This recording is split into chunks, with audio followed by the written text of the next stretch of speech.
Schmiming. Mattie Duppler from Americans for Tax Reform says this is all about politicking and selling. It is interesting, Mattie, I will say that. What do you make of all this?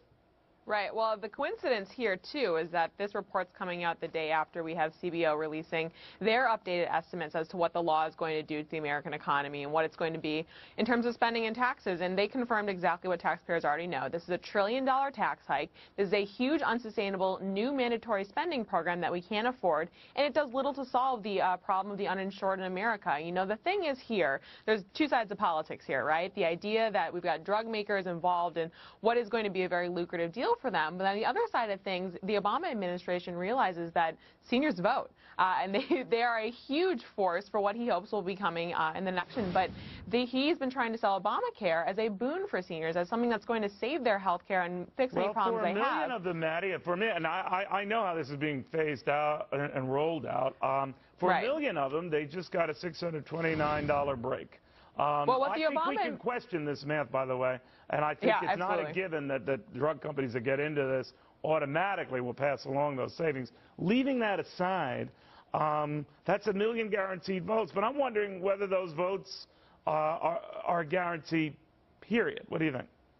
Well, I think it's going to be an interesting question for sure. You know, this idea that we're closing a donut hole, what the Obama administration has refused to tell seniors is that they're doing it by cutting spending in Medicare elsewhere. So anyone who thinks this is saving the program as they know it is going to be given a raw deal at the end of the day. But the thing is with the Obama administration is they can't count on the young vote any longer. We've got the largest amount of young people looking for jobs in the last 50 years.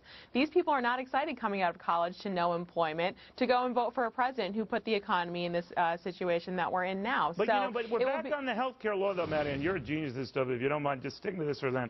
I think people are looking at this and saying, all right, well, here are the goodies this year. Here's the nice stuff happening this year. Here's the coverage for your kids with pre-existing conditions, coverage for kids on your plan up through age 26, all the good stuff, but all the paying for it stuff comes next year. Will it resonate, though, with folks? I mean, is it your sense that they don't see that bad stuff down the horizon, or they do and they fear it and they'll exact their revenge this November? Well, this is the beauty of the CBO releasing their updated estimate of the bill yesterday, because they tell us now, you know, we don't have as many years of those all benefits and no cost, because we're now 2 years out from when we passed the bill. So now CBO has to score it for what it is, which is all the tax increases coming into effect to pay for the bill. So that's why we're now seeing not $800 billion, not $9 billion in tax increases, but a straight $1 trillion that we know is coming down the pipe to pay for this law. And Americans are fed up with that. They're fed up with paying for a government that does little to solve what is a huge economic, heading into a recession, I would say. And they've seen that what the spending doesn't do is solve the economic problems we have. It doesn't create jobs, and it doesn't keep Americans being able to feed their families and keep their businesses afloat. So regardless of whether or not the president thinks you built your own business, Americans know better. They know that they are the best arbiters of their family decisions, of their business decisions, and they're sick of being taxed and told otherwise. You know, I can make a tacky observation here, Mattie. You're an expert, but I play one on TV. And my thing is, unless you give those Americans who saved the $629 a check for $629, they don't see that they've saved that. Maybe many do, but that's the danger in bragging about something after the fact.